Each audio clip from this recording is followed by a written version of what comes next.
ஆண்டவராக இயேசு கிறிஸ்துவின் நாமத்தில் இந்த காலவேளையில் உங்களை சந்திப்பதில் மகிழ்ச்சி அடைகிறேன்.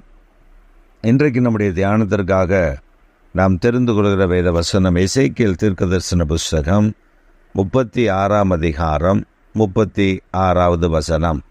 கர்த்தராகிய நான் இதை சொன்னேன், இதை செய்வேன். கர்த்தராகிய நான் இதை சொன்னேன், இதை செய்வேன். ஆண்டவர் 3 காரியங்களை இந்த வேத பகுதியில் நமக்கு கற்றுக் கொடுக்கிறார். 1, பாழானதை கட்டுவேன். பாழாய் கிடக்கிற நிலங்களை கட்டும்படி, அதே போல பாழான வயல் நிலங்களை பயிர் நிலமாக மாற்றும்படி அவர் நம்மேல் கருத்தாய் இருக்கிறார் என்பதாக இந்த வேத வசனம் நமக்கு கற்றுக் கொடுக்கிறது. ஆண்டவர் நமக்கு சொல்லுகிற வாக்குத்தத்தங்களை அவர் நிறைவேற்ற வல்லவர் என்பதை நாம் மறந்துவிடக்கூடாது. பல நேரங்களில் நாம் மறந்து விடுகிறோம். நாம் யோசிக்கிறோம், எதை ஆண்டவர் என் வாழ்க்கையில் செய்ய போகிறார், ஆண்டவர் என்னுடைய வாழ்க்கையில் எவ்வளவு பெரிய மேன்மையை வைத்திருக்கிறார் என்றெல்லாம் நாம் யோசிக்கிற நாட்கள் உண்டு, காலங்கள் உண்டு. ஆனால் அவர் என்ன சொல்லுகிறாரோ அதை செய்வார். உங்கள் வாழ்க்கையில் என்ன வாக்குத்தத்தத்தை நிறைவேற்றுவேன் என்று சொன்னாரோ அதை செய்வார். ஆபிரகாமுக்கு சொன்னதை அவன் சந்ததிக்கு செய்தார். மோசேக்கு சொன்னதை செய்தார். யோசுவாவுக்கு சொன்னதை யோசுவாவின் காலத்தில், கிதியோனுடைய காலத்தில் கர்த்தர் செய்தார். இதையெல்லாம் தேவன் நமக்கு சொல்லுகிற வாக்குத்தத்தங்களை அவர் செய்ய வல்லவர் என்பதை நாம் தான் மறந்து விடுகிறோம். நம்ம என்ன நினைக்கிறோம், சில நேரத்தில் என் வாழ்க்கையில் இது இருந்தால் நான் உயர்ந்து விடுவேன், இப்படி இருந்தால் நான் மேன்மையாகி விடுவேன். ஆனால் ஆண்டவருடைய திட்டம் அதல்ல. அவர் உங்களுக்காக வைத்திருக்கிற திட்டத்தையும் நோக்கத்தை உங்களுக்கு சொல்லிக் கொடுப்பார். ஒரு சமயம் நீண்ட நாள் முன்பு பழக்கமான ஒரு நபரை ஃபோனில் என்னை அவர்கள் தொடர்பு கொள்ள வந்த பொழுது அவருடைய காரியங்கள் எல்லாம் மிக குழப்பத்தில் அவர்கள் இருந்தார்கள். என்ன செய்வதென்று தெரியாமல் சில விஷயங்களில் தடுமாறிக் கொண்டிருந்தார்கள். அவர்கள் அப்படி தடுமாறிக் கொண்டிருக்கிற அந்த வேளையில் அவர் நீண்ட வருடங்கள், மிகுந்த பல வருடங்கள் இடைவேளைக்கு பின்பு என்னுடைய மொபைல் நம்பர் எப்படியோ கிடைத்து அவர்கள் எனக்கு கால் செய்து அந்த குழப்பத்திற்கான பதிலை, இது எனக்கு எப்படி முடியும் என்பதாக அவர்கள் கேட்டார். ஆனால் தேவனுடைய திட்டம் அவர்களை கொடுத்து வேறு மாதிரி இருந்தது. அப்பொழுது இந்த திட்டத்தை அவர்களுக்கு அறிவித்த பொழுதுதான் அவர்கள் ஜெபித்து கொண்டிருக்கிறார்கள். இப்படி ஒரு காரியம் நடந்தால் எனக்கு நலமாக இருக்கும் என்று அந்த ஜெபத்தை ஆண்டவர் கேட்டார் என்று அவர்கள் அறிந்த மாத்திரத்தில் ஒரு பெரிய மகிழ்ச்சி அடைந்தார். இன்றைக்கு நீங்களும் நானும் அவர் சொல்லுகிற வாக்குத்தத்தங்கள், நமக்கு கொடுக்கிற வார்த்தைகளை நம்ப மறுத்து விடுகிறோம். அதில் பல கேள்விகளை கேட்கிறோம். ஏன் ஆண்டவர் எனக்கு இப்படி செய்தார், ஏன் ஆண்டவர் அப்படி எனக்கு செய்தார், இதை நிறைவேற்றாமல் விட்டார், அதை நிறைவேற்றாமல் விட்டார், இப்படி நம்ம கேள்வி கேட்டுக்கொண்டே இருக்கிறோம். ஆனால் வேதம் சொல்லுகிறது, அவர் சர்வ வல்லமையுடையவர். அவர் சொன்னால் சொன்னதுதான் நம் வாழ்க்கையில் நிறைவேற்றுவார். ஆபிரகாமுக்கு சொன்னதை நிறைவேற்றினார். சகரியாவுக்கு சொன்னதை நிறைவேற்றினார். உங்களுக்கு என்ன வாக்குத்தத்தம் தந்திருக்கிறதை நிறைவேற்ற வல்லவர் என்பதை விசுவாசிங்க. சிலருக்கு தேவன் வாக்கு பண்ணுவார், உனக்கு நான் குழந்தையை தருவேன் என்பதாக. நீண்ட காலங்களுக்கு முன்பு நான் வால்பாறை அந்த பகுதிகளில் கொஞ்சம் காலம் அங்கே ஊழியம் செய்ய ஆண்டவர் அனுக்கிரகம் பண்ணினார். அப்போ சில எஸ்டேட்டுகளில் போய் ஊழியம் செய்வதற்கு ஆண்டவர் உதவி செய்தார். ஒரு குறிப்பிட்ட பகுதிக்கு நான் போய் அங்கே ஒரு ஜெபத்தை ஆயத்தம் பண்ணியிருந்தால் அதில் நான் பிரசங்கம் பண்ணபடி போயிருந்தேன். அப்போ அங்கே வந்திருந்த கூட்டத்தாரில் குழந்தை இல்லாத குடும்பத்தார் ஒரு 2-3 குடும்பத்தார் அங்கே இருந்தார்கள். அதில் ஒருவருக்கு ஆண்டவர் வாக்கு பண்ணார், உனக்கு ஒரு குழந்தையை தருவேன் என்று. ஆனால் மற்றவருக்கு ஆண்டவர் சொன்னார், எனக்கு அது ஆச்சரியம். எனக்கு அதுதான் முதல்ல ஆண்டவர் என்னோடு கூட பேசுகிற சில ஆச்சரியமான காரியங்கள் நான் புரிந்து கொள்வதில் கடினமாக இருந்த நாட்கள். அது ஊழியத்தின் ஆரம்ப நாட்கள். அப்போ ஆண்டவர் சொன்னார், ஒருவருக்கு ஆண்டவர் சொன்னார், உனக்கு நான் இந்த ஆண் குழந்தையை தருவேன், இப்படி தருவேன் என்று சொன்னார். அவர்கள் மிகுந்த சந்தோஷம். மற்றவர்கள் ஜெபிக்க வந்த பொழுது ஆண்டவர் சொன்னார், நீ ஒரு குழந்தை எடுத்து வள அப்படின்னு சொன்னார். அவர்களுக்கு பெரிய கேள்விக்குறி.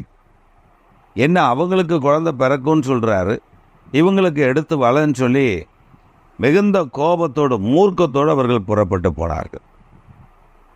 நான் என் அறையில் நான் தங்கியிருந்த வீட்டில் நான் ஜெபித்த பொழுது ஆண்டவர் சொன்னார், ஆண்டவர் அதை விளக்கப்படினார். இவர்கள் குழந்தை கர்ப்பம் தரித்து இவர்கள் குழந்தை பெற்றெடுக்க இவருடைய சரீரத்தில் பலன், இவர்களுடைய ஆரோக்கியம், இவர்களுடைய பொருளாதாரம், இவர்களுடைய சகல காரியங்களும் இவர்களுக்கு இருக்கிறது. ஆனால் அந்த மகளுக்கோ வயது சென்று விட்டது. அதே சமயம் அவர்களுக்கு சரீரத்தில் நிறைய குறைபாடுகள் இருப்பதினால் அவர்களால் அதை வளர்த்துவிட முடியாது, பெற்றெடுக்க முடியாது. அவர்கள் பெற்றெடுக்கிற அந்த சத்துக்கள் அவருடைய சரீரங்களில் இல்லை, புருஷனுக்கும் இல்லை, மனைவிக்கும் இல்லை. அதனால் இன்னும் அவர்கள் காலம் தாமதம் உண்டாகி அவர்கள் மருத்துவத்திற்கும் போவதில்லை, மருத்துவரையும் பார்ப்பதில்லை.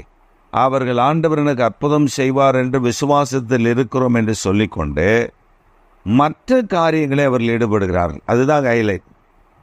நான் ஆண்டவரை நம்புகிறேன் வெளியில் சொல்லிட்டு அவர்கள் மற்ற காரியங்களில் பரிகாரங்கள் அப்படி இப்படி என்று அந்த காரியங்களை செய்து கொண்டிருக்கிறதுனாலே ஆண்டவர் சொன்னார், நான் அவர்களுக்கு அற்புதம் செய்ய முடியாது. அவங்களே ஏதாவது ஒரு குழந்தையை அவர்கள் தத்தெடுத்து கொள்ளட்டும். அப்பொழுதுதான் எனக்கு புரிந்தது, சகரியா போன்ற உண்மையாய் ஆண்டவரை தேடுற வாக்கு தத்தத்தை நம்பி பிடித்து கொண்டால் அற்புதம் நடக்கும். நடந்திருக்கிறது. 57 வயதில் ஒருவருக்கு குழந்தை பிறந்திருக்கிறது. தேவனுடைய வாக்கு தத்தம் மாறவில்லை. அதான் உண்மை. அப்போ இன்றைக்கு ஆண்டவர் அப்படிப்பட்ட வாக்கு தத்தங்களை நமக்கு செய்கிறார் என்றால் உறுதியாய் அவரை பற்றி பிடித்து கொள்ள வேண்டும். ஆற்றுல ஒரு கால் சேத்துல ஒரு காலை போல வைக்கக்கூடாது. தேவனை அதான் ஆண்டவர் சொல்லியிருக்க, ஒன்று குளிராருமா இல்லை அனலாயிரு. குளிராராவது ஆவது இருக்காது. ஏன்னா நான் வாந்தி பண்ணி போடுவேன். ஒரு மனிதன் ஆண்டவரை பிடித்து கொள்வதில் உறுதி வேண்டும். சந்தேகப்படக்கூடாது. அவங்களுக்கு இதை செய்தார், எனக்கு செய்ய மாட்டார். இல்லை, நீ வேறு, அவர்கள் வேறு. உன்னை வேறு விதமாய் ஆண்டவர் நடத்துகிறார், அவர்களை வேறு விதமாய் நடத்துகிறார். எல்லாரும் ஆபிரகாம் அல்ல, எல்லாரும் மோசே அல்ல, எல்லாரும் எலியா அல்ல, எல்லாரும் எலிசா அல்ல. அதை நாம் புரிந்து கொள்ள வேண்டும். நமக்கென்று ஒரு தனித்தன்மை. தாவீதுக்கு எப்படி ஒரு தனித்தன்மை இருந்ததோ அதே போல சவுலுக்கு ஒரு தனித்தன்மை இருந்தது. எரேமியாவுக்கு எப்படி ஒரு தனித்தன்மை இருந்ததோ அதே போல எசேக்கியேலுக்கு ஒரு தனித்தன்மை இருந்தது. இயேசுவுக்கு எப்படி ஒரு தனித்தன்மை இருந்ததோ அதே போல பேதுருக்கு ஒரு தனித்தன்மை இருந்தது. அந்த ஆழத்துவம், அந்த தனித்தன்மை உண்டு. இன்றைக்கு நீங்கள் உங்களை பார்த்து சொல்லுங்க, நீ விசேஷமானவன், விசேஷமானவள், நீ தனித்துவம் நிறைந்தவன், நீ தனித்துவம் நிறைந்தவள். கர்த்தர் உனக்காக வைத்திருக்கிற வாக்குத்தத்தம் மாறாது. அது வேறு யாரும் சொந்தம் கொண்டாட முடியாது. அது ஏன்னா உனக்கு கொடுத்த வாக்குத்தத்தம், உனக்கு ஆண்டவர் கொடுத்திருக்கிற உறுதியான காரியம். அவர் உறுதியான வார்த்தையை தந்திருக்கிறார். நாம் சில நேரங்களில் சந்தேகப்படுகிறோம். இன்றைக்கு ஆண்டவர் உங்களுக்காக சொல்கிறது, கர்த்தர் சொன்னதை செய்வார். அவர் சொல்லுகிறதை உனக்கு நிறைவேற்றுவார். எப்பொழுது நிறைவேற்றுவார்? அது எந்த காலத்தில் நிறைவேற்றுவார்? நீ கேள்வி கேட்கும் தகுதி உனக்கு இல்லை. காரணம், அதினதின் காலத்தில் நேர்த்தியாய் செய்து முடிக்கிறவர் கர்த்தர். விதைக்க ஒரு காலம் உண்டால் அறுக்க ஒரு காலம் உண்டு. அறுத்ததை சேர்க்க ஒரு காலம் உண்டால் அதே கொண்டு போய் விதைக்க ஒரு காலம் உண்டு. இது மாறி மாறி வரும். ஆண்டவருக்கு தெரியும் எதை எப்பொழுது கொடுத்தால் அது ஆசீர்வாதமாக மாறும். சில நேரத்தில் சொல்லுவார்கள், நான் பலன் எல்லாம் இழந்த போது ஆண்டவர் தந்தால் என்ன? யோசுவாவையும் காலேப்பையும் பார்த்து ஆண்டவர் சொல்லுகிறார், கானான் தேசத்துக்குள் பிரவேசிப்பீர்கள். அவருக்கு வயது என்ன தெரியுமா? 80. காலேப்பு யோசுவா இடத்துல வந்து சொல்லுகிறார், மலை நாட்டை எங்களுக்கு தாரும், ஏனாக்கியர் இருக்கிறார்கள், அவர்கள் நாங்கள் மேற்கொள்வோம், எங்களுக்கு அந்த நாட்டை தாரும். அப்பொழுது அவர் சொல்லும் பொழுது கிதியோன் ஒரு வார்த்தையை சொல்லுகிறார். அதை சொல்லும் பொழுது காலேப் ஒரு வார்த்தையை சொல்லுகிறார். என்ன காலேப் சொல்றார் தெரியுமா? 85 வயதில் இருந்த பலன் இப்பொழுதும் எனக்கு இருக்கிறது. 125 வயதில் இந்த பலன் என்ன இருக்கு? என்கிட்ட இருக்கு. நான் சுதந்திரிப்போம்பா, நான் போய் சண்டை போட்டு நான் மேற்கொண்டுருவேன், எனக்கு அந்த இடத்த மட்டும் நீ காட்டுக்கொடு. எவ்வளோ பெரிய ஆச்சரியம்! பலன் குறுகி போகவில்லை. மோசேக்கு 120 வயது அவன் மரிக்கும் பொழுது அவன் கண் மங்களாகவில்லை. ஆபிரகாமுக்கு 175 வயது அவன் மரிக்கும் பொழுது அவன் சரீரத்தில் பலன் குறைந்து போகவில்லை. யோசித்து பாருங்கள். எந்த காலகட்டத்தில் உனக்கு கர்த்தர் வாக்குத்தத்தம் பண்ணினதை கொடுத்தாலும் அதை நிறைவேற்ற வல்லமை உடையவர் என்பதை மறந்துவிடக்கூடாது. காலம் போச்சு, வாழ்க்கை எப்படி ஆயிடுச்சு, எனக்கு அப்படி எந்த நாள் ஆயிடுச்சு, கவலைப்படாதீங்க.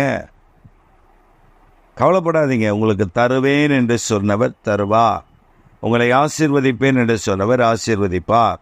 உங்களை உயர்த்துவேன் என்று சொன்னவர் உயர்த்துவார்.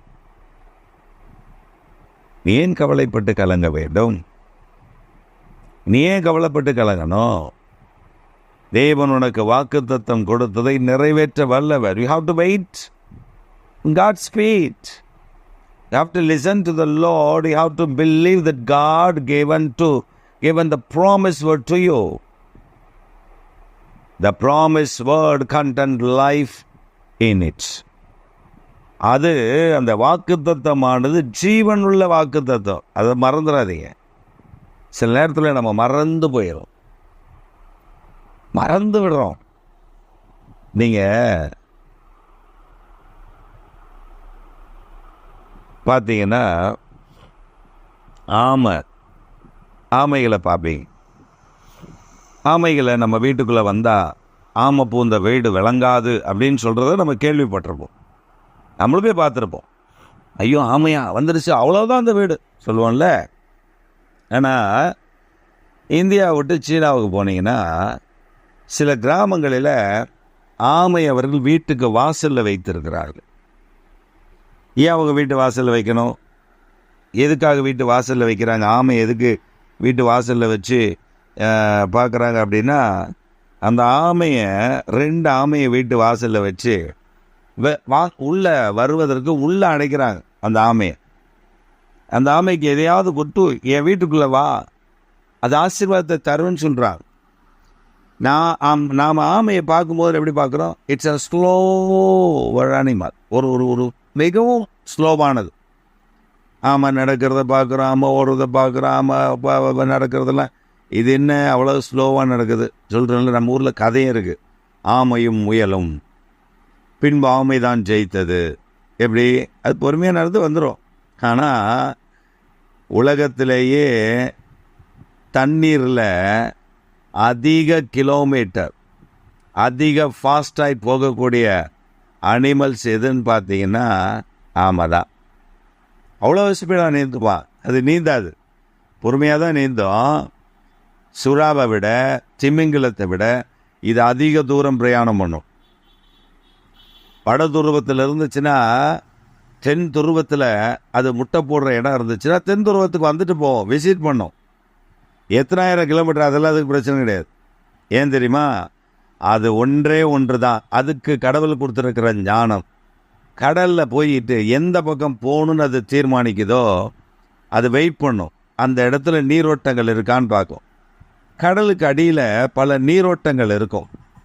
எப்படி நம்ம ஊரில் புயல் அடிக்குதோ அந்த மாதிரி கடலுக்கு அடியில் நீரோட்டங்கள்னு இருக்குது ஒன்று. அந்த நீரோட்டத்தை கரெக்டாக கவனித்து இந்த ஆமை அந்த நீரோட்டத்தில் போய் சேர்ந்துக்கும். அந்த நீரோட்டம் போகிற வேகம் இருக்குல்ல, அது ரொம்ப வேகமாக இருக்கும்.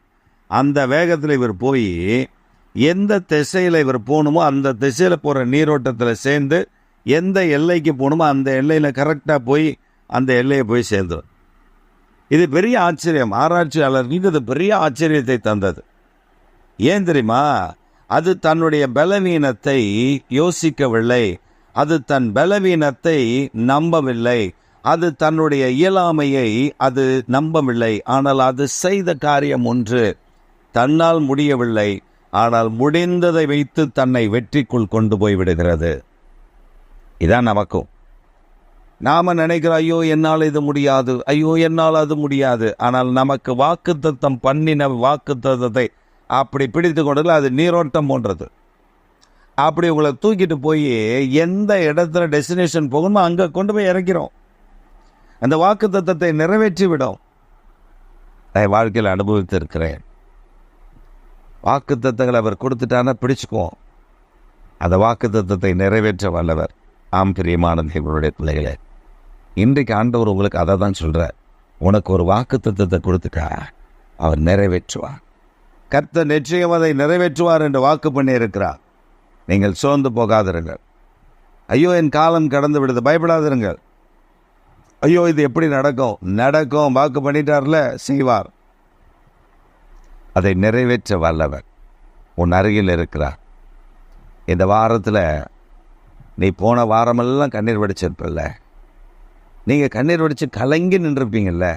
ஆனால் கர்த்தர் சொல்கிறாரு, உன்னை இந்த வாரத்தில் அவர் வாக்குத்தத்தத்தை நிறைவேற்றதை பார்க்க போகிறேன். ஐயோ எனக்கு பொருளாதாரத்தில் ஆசீர்வாதத்தில் கலங்குறியா? உங்கள் வாழ்க்கையில் கலக்கத்தோடு நிற்கிறீங்களா? உங்களை பார்த்தான் சொல்கிறார். நீங்கள் சிறியவரோ நீங்கள் பெரியவரோ உங்களை பார்த்து சொல்லுகிறார். இந்த வாக்குத்தத்தத்தை நிறைவேற்ற வல்லவர் உன் அருகில் இருக்கிறார். உன் வாழ்க்கையில் ஆண்டவர் அற்புதங்களை செய்கிறதை நீ பார்க்க போகிறார். விசுவாசத்தோடு மகிழ்ச்சியோடு இந்த நாளை தொடங்குங்கள். பெரிய காரியங்களை கர்த்தர் உங்களுக்கு செய்வதை கண்டு மகிழ்ச்சி அடையுங்கள். கர்த்தர் உங்களை அளவில்லாமல் ஆசீர்வதித்து காப்பாராக. ஆமென்.